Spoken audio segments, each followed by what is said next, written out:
Home.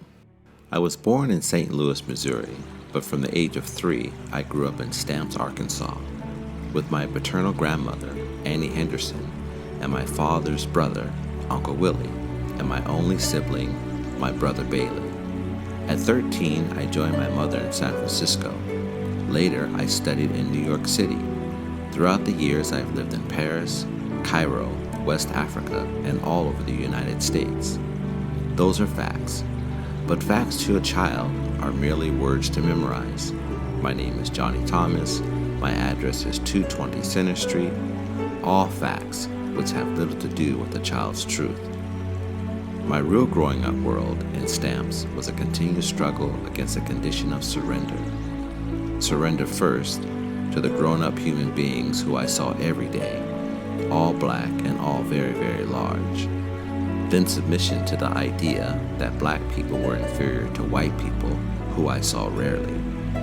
Without knowing why exactly, I did not believe that I was inferior to anyone except maybe my brother. I knew I was smart, but I also knew that Bailey was smarter.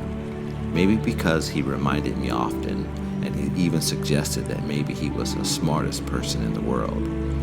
He came to that decision when he was 9 years old. The South in general, and Stamps, Arkansas in particular, had had hundreds of years' experience in demoting even large adult blacks to psychological dwarfs. Poor white children had the license to address lauded and older blacks by their first names or by any names they could create. Thomas Wolfe warned, in the title of America's great novel, that you can't go home again. I enjoyed the book, but I never agreed with the title. I believe that one can never leave home. I believe that one carries the shadows, the dreams, the fears, and dragons of home under one's skin, at the extreme corners of one's eyes, and possibly in the gristle of the earlobe. Home is that youthful region where a child is the only real living inhabitant.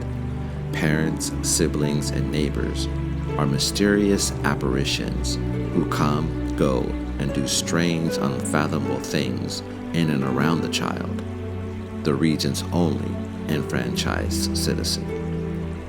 Geography, as such, has little meaning to the child observer. If one grows up in the Southwest, the desert and open skies are natural. New York with the elevators and subway rumble and millions of people, and Southeast Florida with its palm trees and sun and beaches are to the children of those regions the way the outer world is, has been, and will always be. Since the child cannot control that environment, she has to find her own place, a region where only she lives and no one else can enter. I am convinced that most people do not grow up. We find parking spaces and honor credit cards. We marry and dare to have children and call that growing up. I think what we do is mostly grow old. We carry accumulation of years in our bodies and on our faces, but generally our real selves, the children inside, are still innocent and shy as magnolias. We may act sophisticated and worldly, but I believe we feel safest when we go inside ourselves and find home, a place where we belong, and maybe the only place we really do.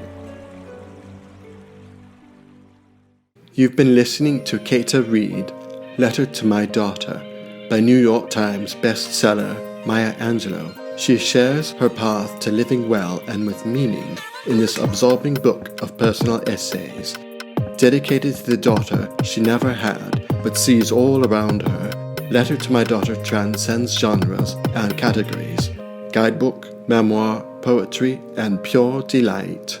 To keep the channel going, please like and subscribe.